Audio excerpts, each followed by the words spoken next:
نحمده ونصلي على رسوله الكريم أما بعد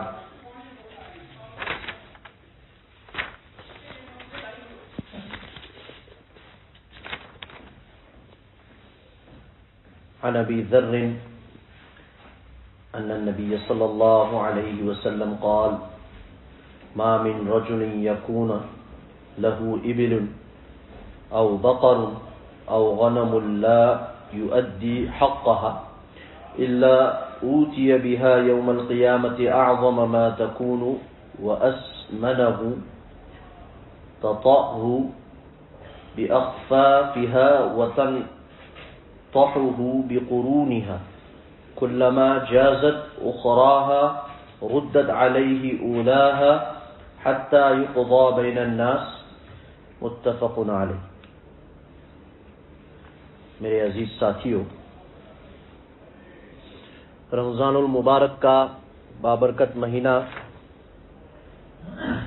جیسے جیسے قریب آتا ہے تو شاعر کہتا ہے جیسے جیسے در محبوب قریب آتا ہے جی چاہتا ہے میں پہنچوں اپنی نظر سے پہلے۔ رمضان المبارک اللہ کا مہینہ ہے۔ اللہ تبارک و تعالیٰ کہتے ہیں رمضان میں آپ میرے بن جائیں، باقی چیزیں چھوڑ، رمضان میں میرے بن جائیں۔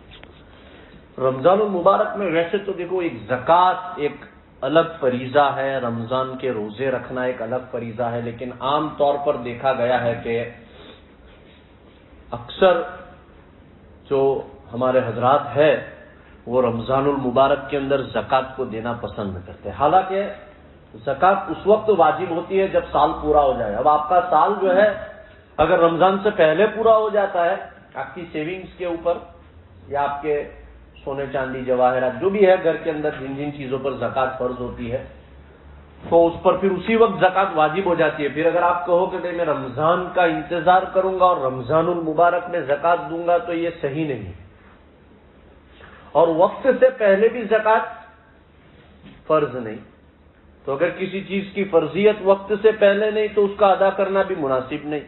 مثلا ابھی ظہر کا وقت ہے، جمعہ کا وقت ہے، اگر آپ کو میں ابھی عصر پڑھ لوں، مغرب بھی پڑھ لوں، عشاء بھی پڑھ لوں تاکہ میری جلدی سے چھٹی ہو جائے تو یہ صحیح نہیں۔ ہم کچھ زکوٰۃ کے مسائل پر کچھ بات کریں گے اور زکوٰۃ کی فرضیت پر کچھ بات کریں گے۔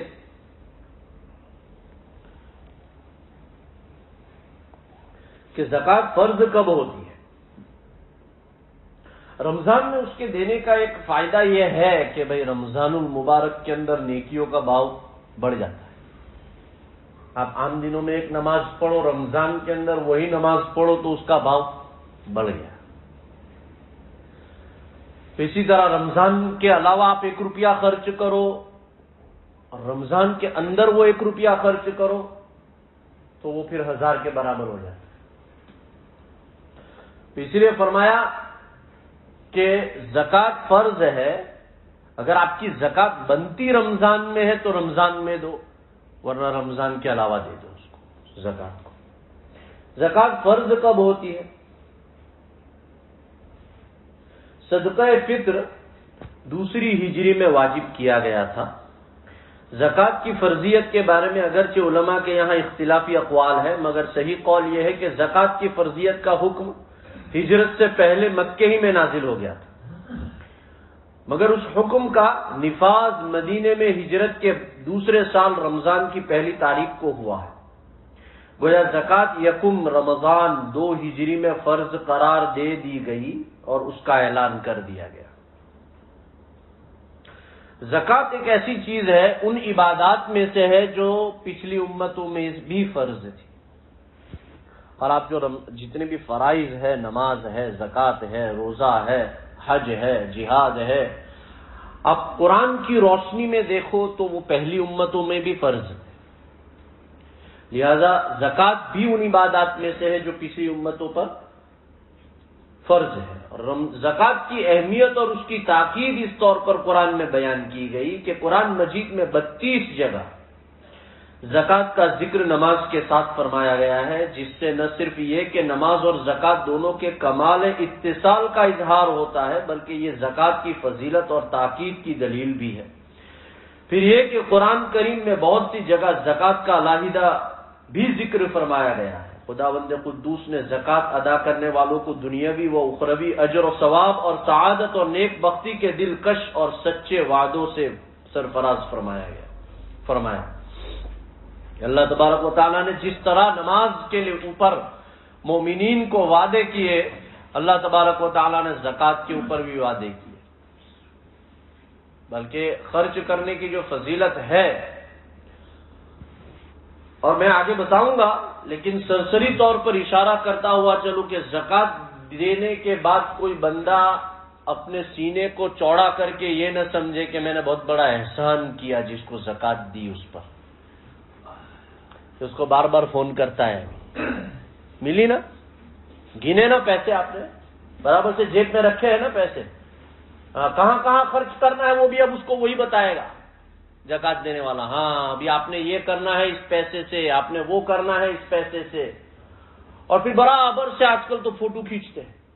اللہ اکبر، ایک بیوہ عورت کو پیسے دیے اور اس بیوہ عورت کو پیسے دیتے وقت وہ فوٹو کھینچوا رہا ہے، اور فوٹو کی یہ وکیل بیچ والا بندہ فوٹو کھینچوا رہا ہے، حالانکہ پیسے اس کے ہے بھی نہیں، پیسے کسی تھرڈ پارٹی نے دیے ہیں اس کو، کہیں باہر ملک سے پیسے آئے ہیں، اب وہ پیسے لیے اس نے، وہ فوٹو کھینچوا رہا ہے، اور احمق ہے وہ شخص جس نے زکوٰۃ بھی دی اور وہ جس بندے کے ذریعے سے زکوٰۃ دی اس کو کہہ رہا ہے کہ برابر سے فوٹو کھینچ کر مجھے دینا تاکہ میں دیکھوں اور پتہ کروں اور مجھے تسلی ہو جائے کہ میرا مال صحیح طرح سے پہنچا ہے۔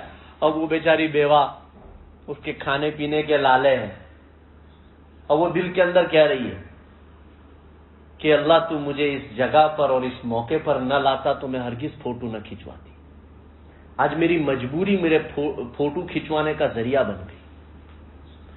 یاد رکھو، زکوٰۃ دینے والا اپنا فریضہ ادا کر رہا ہے، اور جو شخص زکوٰۃ لے رہا ہے آپ کی، اس کا احسان،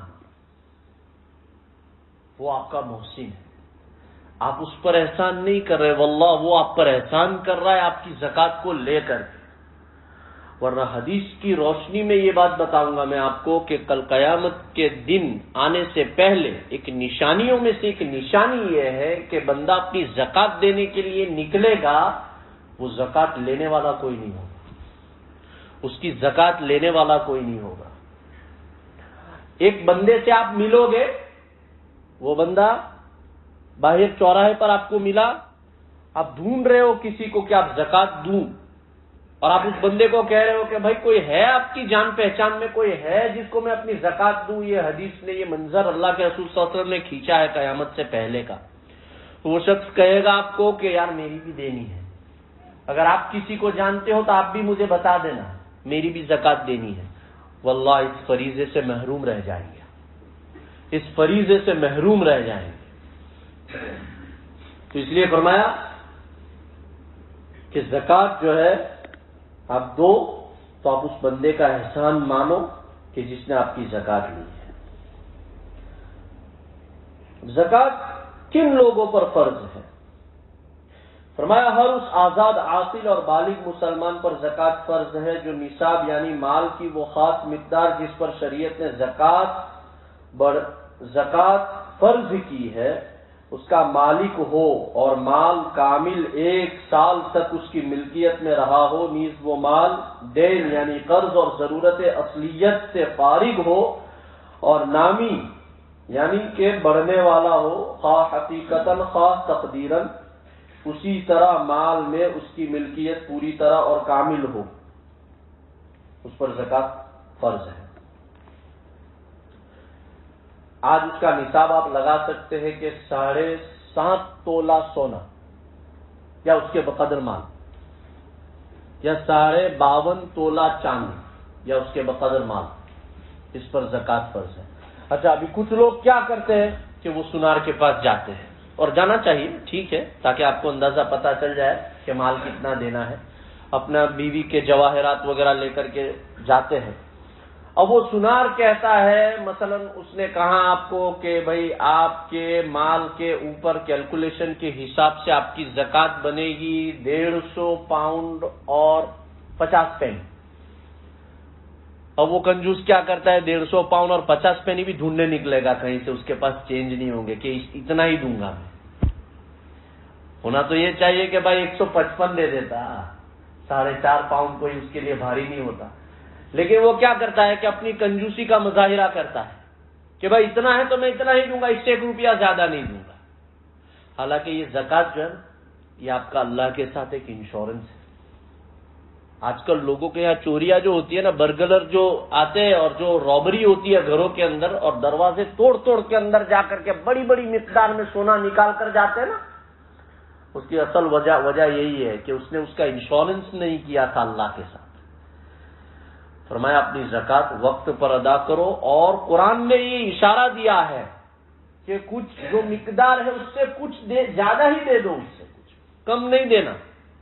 کم دینا تو گناہ ہے، اس پر آپ کی فرضیت ادا نہیں ہوگی، کچھ زیادہ ہی دے دو. فرمایا تو ان لوگوں پر جو میں نے بتایا ذکر زکوٰۃ فرض ہے کہ کافر، غلام، دیوانے اور نابالغ لڑکے پر زکوٰۃ واجب نہیں. اگر کوئی بندہ کافر ہے تو اس پر تو زکوٰۃ ہے ہی، کیونکہ اس پر تو یہ فریضہ ہے ہی. اگر کوئی غلام ہے، غلام تو آج کل غلاموں کا بھی زمانہ نہیں رہا.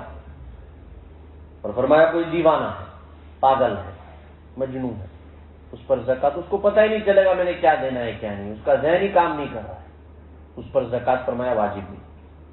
نابالغ لڑکے کے اوپر زکوٰۃ واجب نہیں. ہاں اگر کوئی مال ایسا ہے کہ جو مال والدین نے منتخب کیا ہے نابالغ بچے کے لیے، نہ کہ اس کی وراثت میں آیا ہے، کسی یتیم بچے کی وراثت میں مال آیا ہے اور وہ نابالغ ہے اور اس کی ملکیت میں ہے، تو پھر اس پر زکوٰۃ فرض نہیں، واجب نہیں.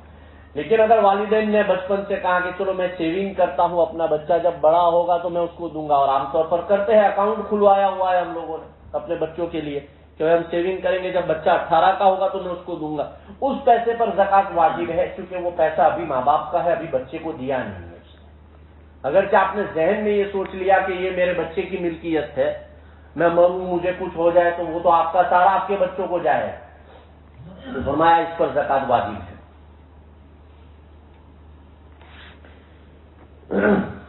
جس پر قرض ہو اس پر زکوٰۃ واجب نہیں. شریعت کہتی ہے کہ قرض پہلے ادا کرو. اگر قرض ادا کرنے کے بعد بھی آپ پر وہ نصاب باقی رہتا ہے، 7.5 تولہ سونا یا 52.5 تولہ چاندی کا نصاب باقی رہتا ہے، تو آپ اس پر زکوٰۃ دیں. ہاں مارگیج کو قرض نہیں مانتی ہے شریعت، یہ یاد رکھیں، کیونکہ مارگیج آپ کا ایک فکس انسٹالمنٹ ہے، اور مارگیج والے آپ سے صرف 400-500 جو آپ کی منتھلی جو آپ کی جاتی ہے وہی لیتے ہیں مارگیج. تو جس پر مارگیج ہو اس پر زکوٰۃ واجب ہو، اس کی سیونگز کے اوپر. یہ نہیں کہیں گے اس وقت کہ آپ پہلے مارگیج ادا کریں تو یہ تو آپ کا 25 سال کا مارگیج ہے، 25 سال تک آپ اس فرضیت سے محروم رہیں گے. تو فرمایا مارگیج جو ہے یا سودی قرضہ جو ہے جو بینک سے لیا ہوا ہے اس پر شریعت قبول نہیں کرتی ہے. ضرورت اصلیہ کا مطلب، ضرورت حاجت اصلیہ کی تعریف، ضرورت اصلیہ سے مراد یہ چیزیں ہے رہائش کا مکان جس پر زکوٰۃ واجب ہے. ضرورت اصلیہ ایسی چیزیں ہے کہ جس پر زکوٰۃ واجب ہو. مثلا جس مکان میں آپ رہ رہے ہیں وہ آپ کا مکان ہے، وہ ضرورت ہے. اب کوئی کہے کہ میں 3 لاکھ کے مکان میں رہ رہا ہوں، اب مجھے 3 لاکھ پر زکوٰۃ دینی پڑے گی؟ نہیں، آپ کو اپنے رہائش والے مکان کی زکوٰۃ نہیں دینی پڑے گی. پہننے کے کپڑے کے اوپر آپ کو زکوٰۃ نہیں دینی پڑے گی. خانہ داری کے اسباب، جیسے کہ آپ کے گھر میں فریج ہے، واشنگ مشین ہے، اس پر آپ نے زکوٰۃ نہیں دینی ہے، یہ خانہ داری کے اسباب ہے. ہاں ٹی وی ہے تو پہلے تو اس خبیث کو باہر نکالو گھر سے، پہلے تو اس خبیث کو گھر سے باہر نکالو. میں جانتا ہوں بہت کڑوی بات ہے یہ پہلے تو اس شیطان کو گھر میں رکھو ہی نہیں. اب رکھا ہے تو یہ پھر غیر ضروری میں شمار ہوگا، غیر ضروری میں شمار ہوگا. اب چاہے سیمسنگ کا لے آؤ، ایل جی کا لے آؤ، شیطان شیطان ہی رہے گا. اس کے بعد گھوڑا گاڑی ہے، جیسے موٹر سائیکل ہے، آپ کی گاڑی ہے وغیرہ، جو خدمت کے غلام استعمال کے ہتھیار، اہل علم کے لیے ان کی کتابیں، کاریگر کے واسطے اس کے پیشے اور اوزار وغیرہ۔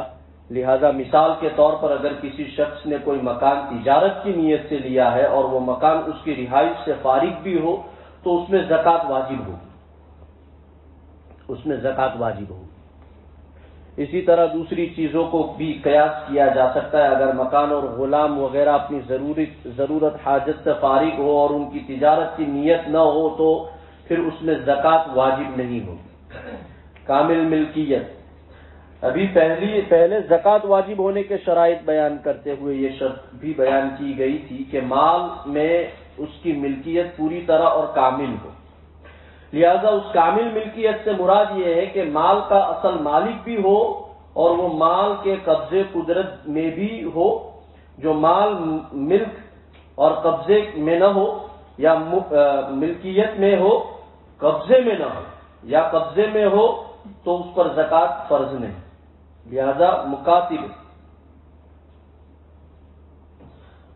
وہ غلام ہے کہ جس کو اس کے آقا نے اس شرط پر آزاد کر دیا ہو کہ اس کو کچھ پیسے دے دے کما کر کے، مجھے 10,000 پاؤنڈ دے دے، میں تجھے آزاد کر دوں گا۔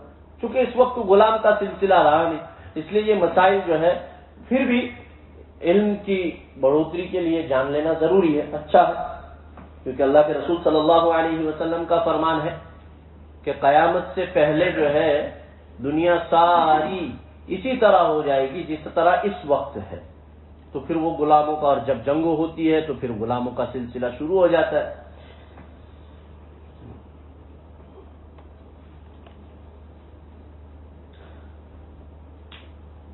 کہ مال ذمار پر زکوٰۃ نہیں، کہ مال ذمار کیونکہ وہ مال ملکیت میں تو ہوتا ہے مگر قبضے میں نہیں ہوتا۔ تو مال ذمار اس کو کہتے ہیں جو اپنی رسائی سے باہر ہو، اس کی کئی قسمیں ہوتی ہیں۔ وہ مال جو جاتا رہے یعنی گم ہو جائے اس پر زکوٰۃ نہیں۔ اب آپ کا مال ہی چوری ہو گیا یا آپ کا مال ضائع ہو گیا یا گم ہو گیا، اس پر زکوٰۃ نہیں ہے۔ وہ مال جو جنگل میں دفن کر دیا گیا ہو مگر وہ جگہ کہ جہاں اسے دفن کیا گیا تھا بھول جائے، آپ نے کہیں پر ملین پاؤنڈ دفن کر دیے، ایسے کرتا تو کوئی ہے نہیں دفن، اور آپ کو یاد نہیں کہاں کی ہے۔ پچھلے زمانے میں یہ بہت ہوتا تھا، ایسی چیزیں بہت ہوتی تھی۔ میں نے وہ ایک لطیفہ بھی سنایا تھا آپ کو پچھلے دنوں کہ شیطان جو ہوتا ہے نا انسان کو نماز نہیں پڑھنے دیتا۔ ایک شخص آیا امام ابو حنیفہ کے پاس اور آ کر کے کہنے لگا کہ حضرت مجھے اپنی باپ دادا کی ملکیت سے مجھے کافی بڑی تعداد میں ایک پیٹی بھر کر کے، ایک سوٹ کیس بھر کر کے خزانہ ملا تھا، میں نے کہیں دفن کیا تھا، مجھے یاد نہیں آ رہا ہے میں نے کہاں دفن کیا۔ امام صاحب نے تھوڑی دیر توجہ کی، مراقبہ کیا اور پھر آنکھ کھولی اور کہا کہ ٹھیک ہے ایک وظیفہ دیتا ہوں وہ کرنا، تجھے یاد آ جائے گا۔ تو میں نے کہا ٹھیک ہے۔ کہا کیا وظیفہ؟ کہا 100 رکعت نفل پڑھنے ہیں، ایک رات میں 100 رکعت نفل پڑھنے ہیں، آپ نے پڑھ لے گا یاد آ جائے۔ تو اس شخص نے جو ہے شروع کیے جستجو کے اندر، 6 رکعت نفل پڑھے نہیں تھے کہ اس کو یاد آ گیا کہ کہاں دفن کیا تھا اس نے۔ 6ٹھی رکعت کا سلام پھیرا اور بھاگا، نکالنے کے لیے بھاگا، نکال کر لایا اور خوش ہو گیا۔ اور پھر کچھ دن کے بعد امام صاحب سے ملاقات ہوئی تو کہنے لگا امام صاحب وہ مال مل گیا۔ کہا اچھا آپ نے وظیفہ پورا کر دیا تھا؟ کہا وظیفہ پورا نہیں کیا میں نے، 6 رکعت پڑھی تو مال مل گیا۔ تو امام صاحب مسکرا اور کہنے لگے اچھا 6ٹھی رکعت میں شیطان نے یاد دلوا دیا۔ تو شیطان تو کبھی نہیں چاہے گا کہ تو 100 رکعت پڑھے، تو 6ٹھی رکعت میں شیطان نے یاد دلوا دیا تھا۔ تو شیطان جو ہے نا ویسے دشمن ہوتا ہے انسان کا۔ تو فرمایا ایسا مال کہ جو بندہ دفن کر کے بھول جائے اس پر زکوٰۃ نہیں۔ پھر وہ مال جو دریا میں غرق ہو جائے اس پر زکوٰۃ نہیں۔ وہ مال جسے کوئی شخص زبردستی چھین لے مگر اس کا کوئی گواہ نہ ہو، اس پر بھی مال فرض نہیں۔ چلو شریعت نے مان لی، آپ نے کہہ دیا، شریعت نے مان لی کہ بھائی میرا مال ضائع ہو گیا، گم ہو گیا، کسی نے چھین لیا، یہ ہو گیا، پھر آپ سچے ہو جھوٹے ہو وہ آپ کے اور اللہ کے درمیان۔ وہ مال جو کسی ظالم نے ڈنڈے کے طور پر لیا ہو، وہ مال جو کسی نے بطور قرض لیا اور بعد میں قرض دار قرض کا منکر ہو گیا اور کوئی تمسک یا گواہی اس کی نہ ہو۔ مثلا آپ نے کسی کو 10,000 پاؤنڈ دیے قرضے کے طور پر، بہت ہو رہا ہے آج کل اس ملک میں، تو خاص طور پر ہو رہا ہے۔ آپ کہاں جاؤ گے، کس کو کہو گے، کس پولیس کو کہو گے؟ پولیس والا سب سے پہلے آپ کو پوچھے گا کہ بھائی آپ پہلے لائے کہاں سے تھے، یہ پہلے آپ نے بتانا ہے۔ 10,000 لائے کہاں سے تھے، اس کا ٹیکس بھرا تھا آپ نے، نہیں بھرا تھا، بہت لمبا ایک پروسیس ہے۔ تو اگر کوئی کسی بندے کو آپ نے قرض دیا ہو اور وہ بندہ بھول جائے، کیا وہ بندہ منکر ہو جائے کہ مجھے یاد نہیں ہے کہ آپ نے 10,000 دیے، تو آپ پر اس 10,000 کی زکوٰۃ واجب نہیں۔ مال ذمار کی وہ قسمیں ہے، یہ پھر بہت لمبی ایک دارالعلوم کی بحث ہو جائے گی۔ زکوٰۃ کے بارے میں آپ صلی اللہ علیہ وسلم نے جو احکام بیان کیے، حضرت عبداللہ ابن عباس رضی اللہ تعالیٰ عنہ فرماتے ہیں کہ رسول کریم صلی اللہ علیہ وسلم نے جب معاذ رضی اللہ تعالیٰ عنہ کو امیر یا قاضی بنا کر یمن بھیجا تو ان سے فرمایا کہ تم اہل کتاب میں سے ایک یہود و نصارہ کے پاس جا رہے ہو، لہذا پہلے تو تم انہیں اس بات کی گواہی دینے کی دعوت دینا کہ اللہ تعالیٰ کے سوا کوئی معبود نہیں ہے اور بلا شبہ محمد رسول اللہ صلی اللہ علیہ وسلم اللہ کے رسول ہے، اور اگر وہ اس دعوت کو قبول کر لے تو پھر تم انہیں بتانا کہ اللہ تعالیٰ نے ان پر دن رات میں 5 نماز فرض کی ہے، اگر وہ اسے مان جائے تو پھر اس کے بعد انہیں آگاہ کرنا کہ اللہ تعالیٰ نے ان پر زکوٰۃ فرض کی ہے، جو ان کے مالداروں سے یعنی ان لوگوں سے جو مالک نصاب ہو لی جائے گی اور ان کے فقراء کو دے دی جائے گی۔ اگر وہ اسے مان جائے تو پھر یہ یاد رکھنا کہ ان سے زکوٰۃ میں اچھا مال لینے سے پرہیز کرنا، یعنی چھانٹ کر اچھا مال نہ لینا بلکہ ان کے مال کو 3 حصوں میں تقسیم کرنا، اچھا، برا، درمیانہ۔ لہذا زکوٰۃ میں درمیانہ مال لینا، زکوٰۃ کے اندر درمیانہ مال۔ اب آپ پیسے دے رہے ہو زکوٰۃ کے اندر تو اس میں تو درمیانہ اور اعلیٰ اور اوسط مال اور ادنا مال کی کوئی گنجائش نہیں ہے، لیکن آپ اپنی کھیتی پر زکوٰۃ دے رہے ہو، آپ اپنے عشر پر زکوٰۃ دے رہے ہو تو اس کے اندر پھر درمیانہ روی اختیار کرنا بہت ضروری ہے۔ ردی مال کی زکوٰۃ دے آپ، یا پھر ایسے آپ جانور میں بھی ایسے جانور کو زکوٰۃ کے طور پر آپ دے دیں کہ جو بیمار ہے اور اب بالکل آپ کو اس کی ضرورت نہیں، آپ کی ضرورت کے قابل نہیں رہے، آپ اس کو زکوٰۃ دیں گے تو پھر اس کو کہاں خرچ کریں گے؟ بیت المال میں پھر اس کو کہاں خرچ کریں گے؟ خرچہ بڑھ جائے گا۔ اس لیے فرمایا زکوٰۃ کے اندر درمیانہ روی اختیار کی جائے۔ کہ اعلان، یہاں سے ایک مسئلہ ثابت کیا اس حدیث سے علماء نے، اور کہا کہ اعلان جنگ سے پہلے کفار کو اسلام کی دعوت دینا واجب ہے، ضروری ہے۔ ابن مالک رحمہ اللہ فرماتے کہ یہ حدیث اس بات پر دلالت کرتی ہے کہ کفار کے مقابلے پر اعلان جنگ سے پہلے کفار کو اسلام کی دعوت دینا واجب ہے۔ اور آپ دیکھو جس جنگ کے اندر، جہاں بھی جنگ ہوئی ہے شریعت کی، صحابہ نے کی ہے، جتنے معرکے کیے ہیں، ان سب کے اندر صحابہ 3 باتیں رکھتے تھے۔ سب سے پہلے جا کر کے پیغام کے اندر سامنے والے دشمن کے جو سپہ سالار ہو یا بادشاہ ہو، جو بھی ہو، ان کے سامنے 3 پیغام رکھتے تھے۔ سب سے پہلا پیغام تو یہ ہوتا تھا کہ بھائی دعوت رسول، دعوت اللہ کی دعوت، اور رسول اللہ صلی اللہ علیہ وسلم کی دعوت کہ بھائی ایک اللہ کی، یہ ساری ملکیت اللہ کی ہے، زمین اللہ کی ہے، آسمان اللہ کا ہے، ہر چیز زمین اور آسمان کے درمیان ہے، اللہ کی ہے، لہذا آپ ایک اللہ کی عبادت کرو اور محمد رسول اللہ صلی اللہ علیہ وسلم کی نبوت پر ایمان لاؤ۔ اگر یہ نہیں کر سکتے تو پھر ہمیں ٹیکس دو، ہمیں آپ کی کنٹری کنٹرول کرنے دو، آپ کے ملک کا کنٹرول ہمیں دے دو، ہم آپ کے ملک کا کنٹرول کریں گے، اور انصاف کے ساتھ یہاں پر ہر ایک کے ساتھ معاملہ ہوگا۔